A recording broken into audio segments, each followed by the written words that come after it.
Welcome everyone to the channel Mythology Misfits. Today we ask the question, have you ever wondered how the fearsome creature known as the Minotaur came to be? We're about to dive into a story as fascinating as it is horrifying, and it all started on the beautiful island of Crete. Let's talk about Queen Pasiphae, wife of King Minos. She was no ordinary woman, but the daughter of Helios, the sun god, famed for her beauty and charm.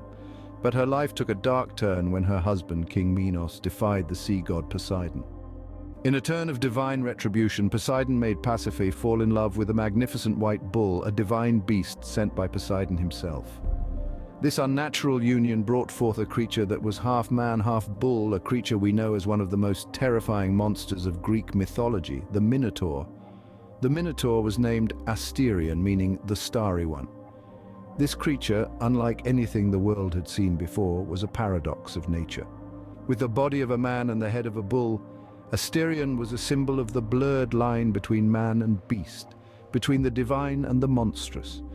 But King Minos, in his fear and shame, decided to hide his family's defiance against the gods. He ordered the architect Daedalus to build a labyrinth, a maze so intricate that no one could ever escape.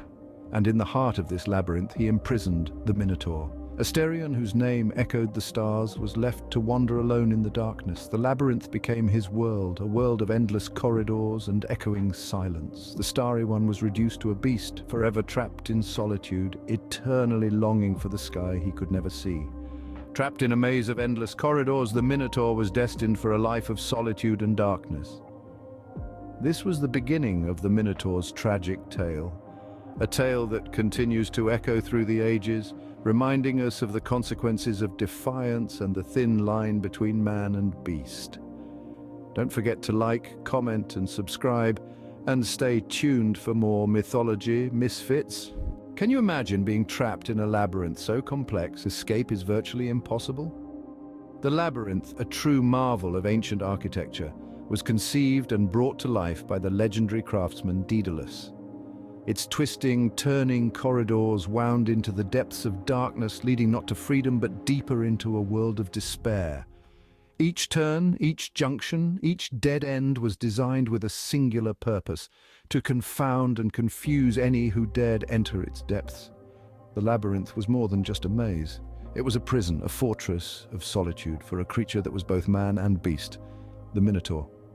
The labyrinth became the Minotaur's domain, a place where it could roam freely, hidden from the prying eyes of the world. It was also the Minotaur's hunting ground, a place where it could unleash its primal instincts without restraint. The labyrinth became a symbol of terror for the people of Athens.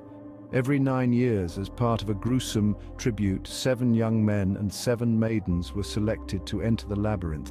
Their fate was sealed. They were not expected to return, their lives forfeit to the beast that lurked within. Each step taken within the labyrinth was a step closer to the Minotaur. The echoing footfalls and hushed whispers of the doomed Athenians filled the air, a chilling symphony of fear and despair. The labyrinth, with its stony silence and the constant threat of the lurking Minotaur, was a place where hope came to die. The Minotaur, listening for the faintest sound of movement, waited in the shadows. The labyrinth had become its home, its kingdom, its dining hall. With each passing moment, the Minotaur's hunger grew, its anticipation heightened. It was a predator, and the labyrinth was its hunting ground.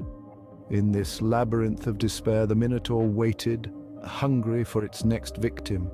Before we venture further into the depths of this myth, a moment of pause. If you're enjoying our journey through the labyrinth of the Minotaur's tale, don't forget to like this video and subscribe for more Mythology Misfits.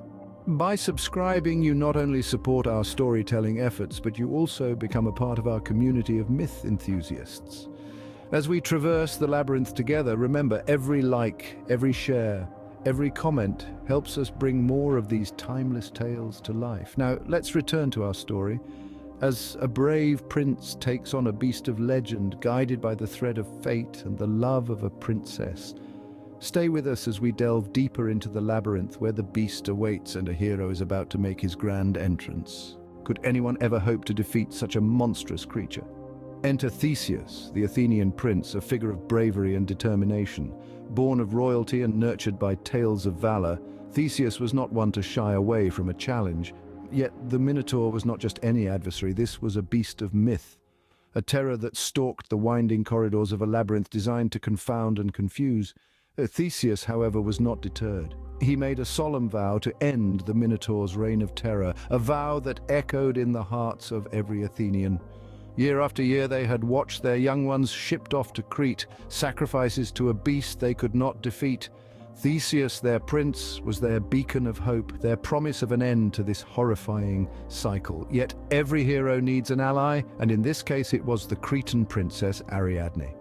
Struck by the prince's courage and kindness, Ariadne found herself ensnared by the charm of Theseus. Love, they say, knows no boundaries, and in this tale it crossed the lines of loyalty and blood. What would it take to slay a beast born of a god's wrath and a queen's misguided love? As the tale unfolds, we find our hero, Theseus, standing at the entrance of the labyrinth, the lair of the Minotaur. Guided by the silken thread gifted to him by Ariadne, the daughter of King Minos, he ventures into the winding corridors, each step echoing with the weight of his impending confrontation. The labyrinth, a maze of despair and terror, was no match for Theseus's determination. With Ariadne's thread as his lifeline, he navigates the twisting paths, his heart beating in rhythm with the distant roars of the beast. The Minotaur, the embodiment of terror and tragedy, awaits in the heart of the labyrinth, unaware of its impending doom. As Theseus inches closer, the roars of the beast grow louder, the air grows denser. In the darkness, the two figures meet. Man and beast, each a symbol of their respective worlds, stand facing each other. The Minotaur, with the head of a bull and the body of a man, is a sight of pure terror, but Theseus, bearing the weight of his people's hopes, is a beacon of courage. The battle that ensues is one for the ages. Theseus, with his strength and wit, fights the beast. The labyrinth, once a maze of despair, becomes an arena of hope. With each swing of his sword, Theseus chips away at the beast's terror, replacing it with the promise of freedom. In the end, Theseus stands victorious. The Minotaur, the beast born of a god's wrath and a queen's misguided love, falls. The labyrinth's twisting corridors, once filled with the echoes of the beast's roars, are now silent. With the beast's fall, the labyrinth's dark corridors fell silent, marking the end of a tragic tale. What does the story of the Minotaur tell us about the human condition? This, my friends, is where we find ourselves at the end of this labyrinthine tale. The Minotaur, a creature of terror and tragedy, walks a path that is both monstrous and heart-rendingly human. In its tale we see the manifestation of power and deceit. King Minos, who sought to maintain his rule through divine intervention, was instead met with a monstrous offspring as a consequence of his dishonesty. This beast, born of deceit and lust for power, was a constant reminder of the king's transgressions. But within this narrative of power and deceit, we also find threads of sacrifice and redemption.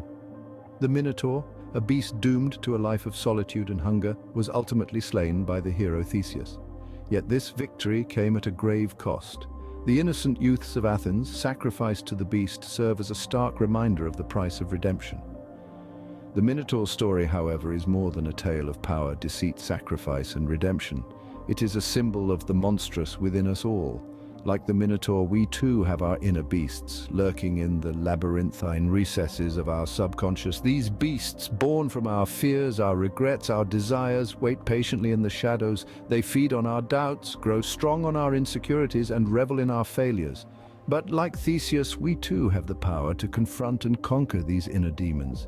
The labyrinth is not just a maze of despair, but a journey of self-discovery and transformation. As we navigate the winding corridors of our minds, we learn to face our fears, accept our faults, and embrace our strengths. We discover that the beast is not something to be feared, but a part of us to be understood and accepted. As the echoes of the Minotaur's roar fade, we are left to ponder our own inner beasts and the labyrinths we must navigate to conquer them.